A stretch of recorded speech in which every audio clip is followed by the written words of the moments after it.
பொன்மனச்சம்மல் புரட்சி தலைவர் எம்ஜிஆர், இதயம் புரட்சி தலைவி அம்மாவை வணங்கி இந்திய திருநாடே மதுராங்கத்தை நோக்கி பார்த்து கொண்டிருக்கிறது. பாரத பிரதமர் அவர்கள் என்ன பேச போகிறார் என்று நாடே எதிர்பார்த்துக் கொண்டிருக்கின்றது. பாரத பிரதமர் அவர்கள் இந்த மண்ணிலே கால் வைத்தவுடனே இயற்கையே சூரியனை மறைத்து விட்டது.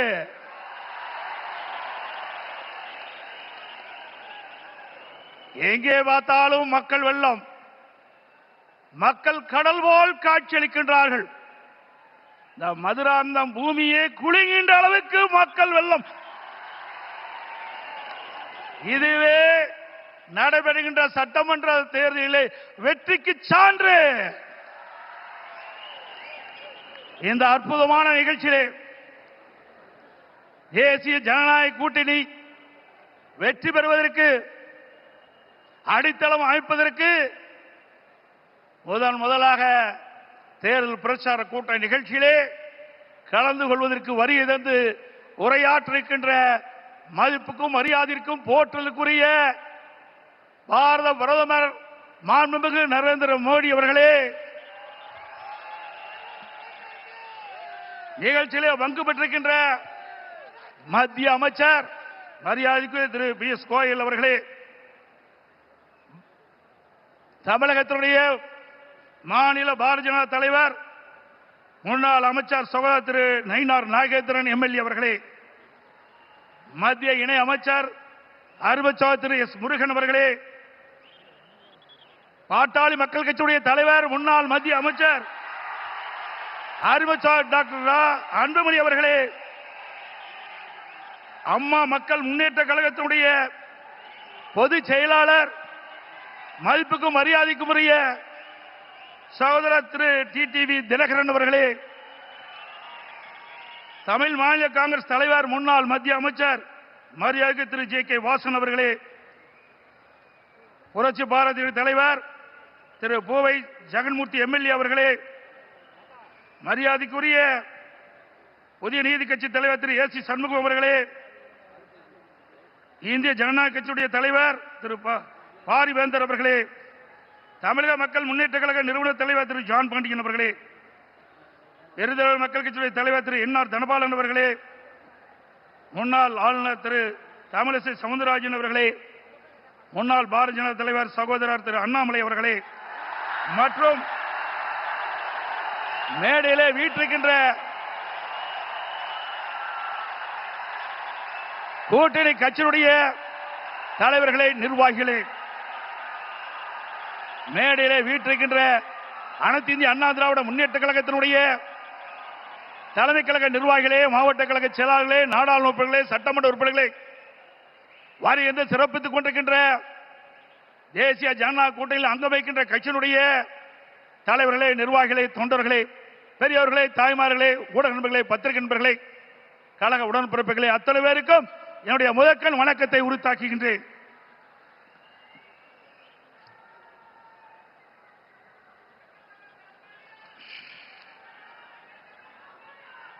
நாளம் கருதினும் கைகூடும், காலம் கருதி இடத்தார் செய்யின்.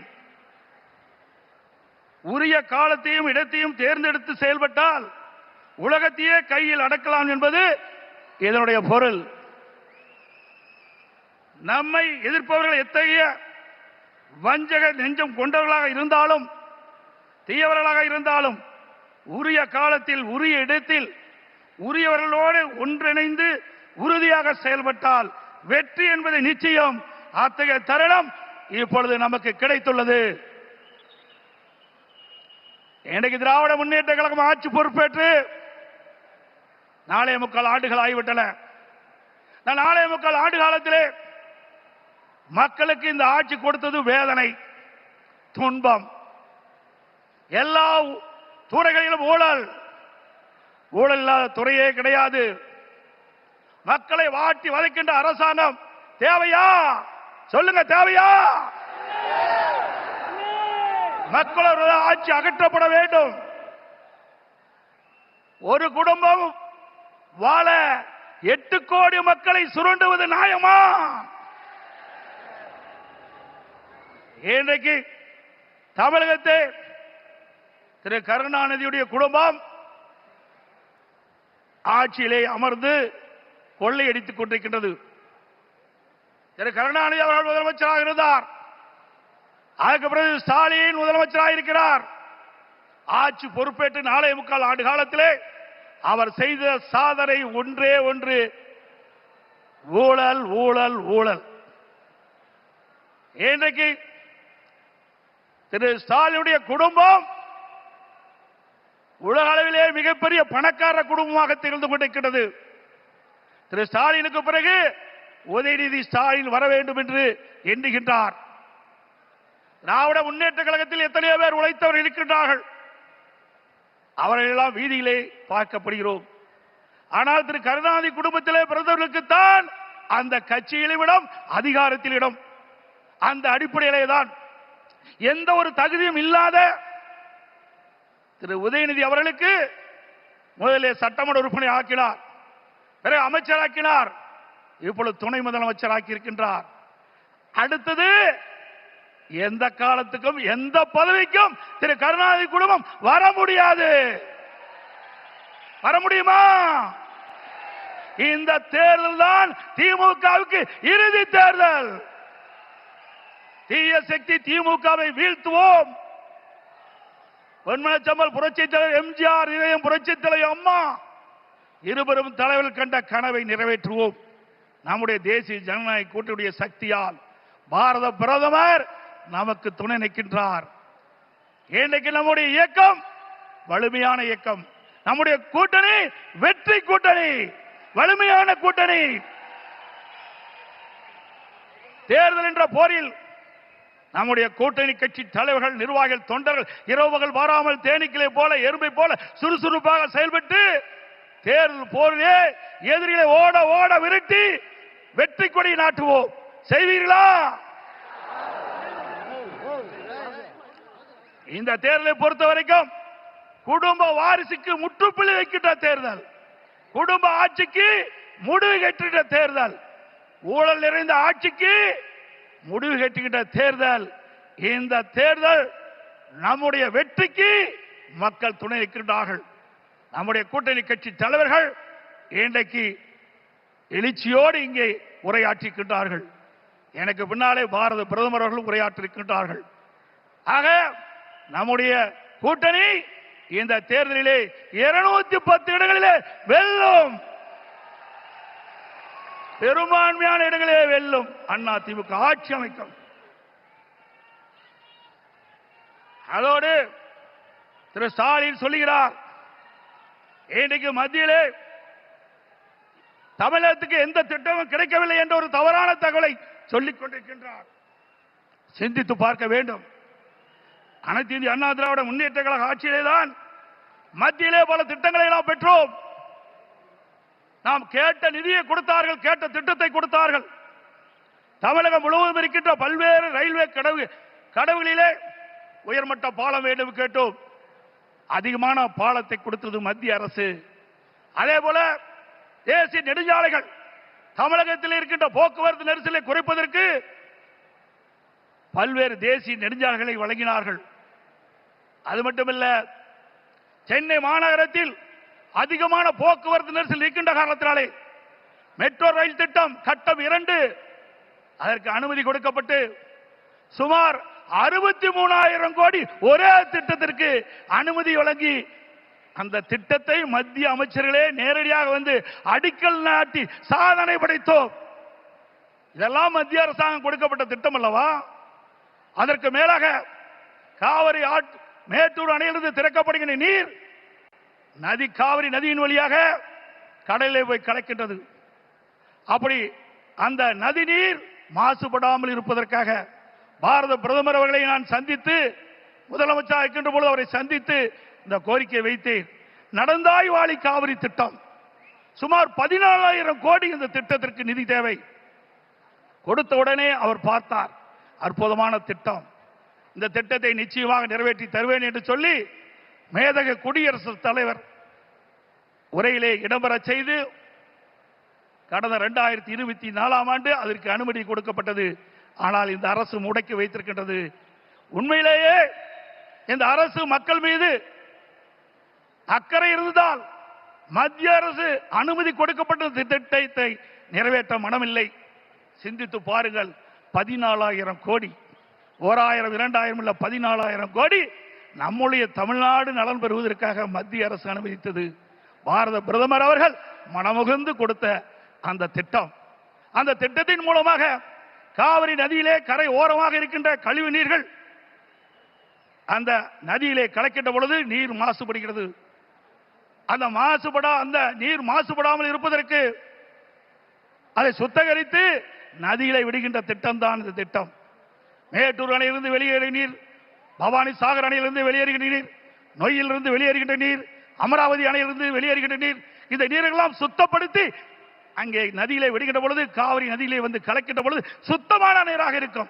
தமிழ்நாட்டை பொறுத்த வரைக்கும் காவிரி நதி தான் ஜீவநதி.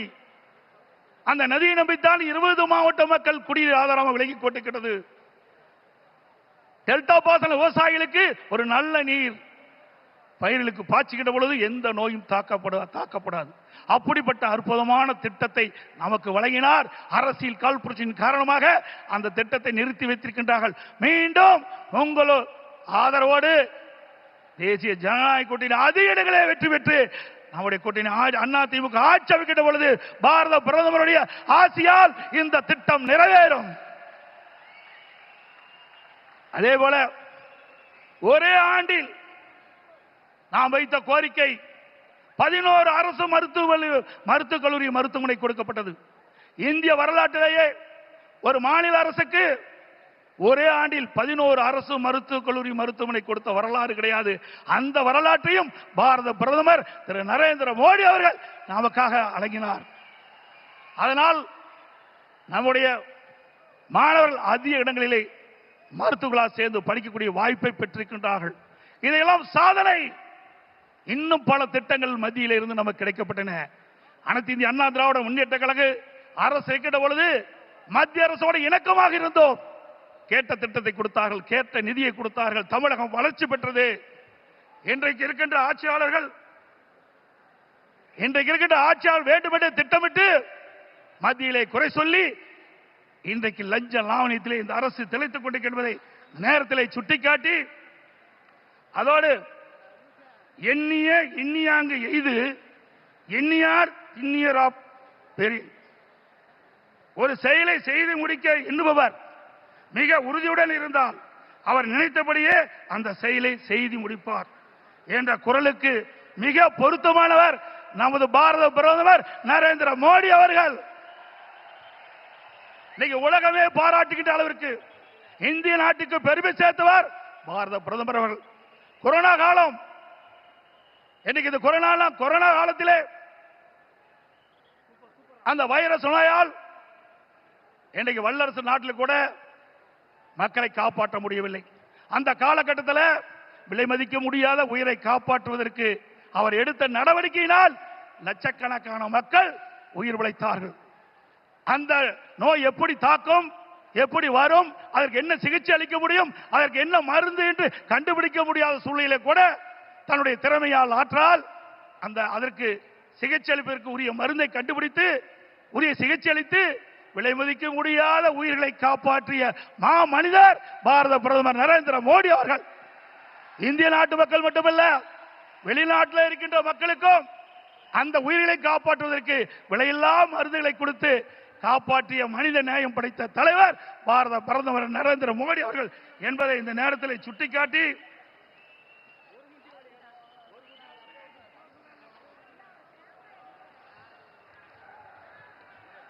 உறவுக்கு கை கொடுப்போம், உரிமைக்கு குரல் கொடுப்போம் என்ற அண்ணாவின் கொள்கையை உறக்க கூறி பொன்மனச்செம்மல் புரட்சி தலைவர் மற்றும் இதயம் புரட்சி தலைவர் அம்மா வகுத்து தந்த அமைதி, வளம், வளர்ச்சி என்பதை நாங்கள் தாரக மந்திரமாக என்று கூறி எங்கள் பயணத்தில் உறுதியாக எங்களுக்கு ஆதரவு கரம் நீட்டிய பாரத பிரதமர் அவர்களுக்கும் தேசிய ஜனநாயக கூட்டணி கட்சி தலைவர்களுக்கும் தொண்டர்களுக்கும் மீண்டும் ஒருமுறை நன்றி தெரிவித்துக் கொள்கின்றேன். மக்களை காப்போம், தமிழகத்தை மீட்போம். By by Stalin. நன்றி, வணக்கம்.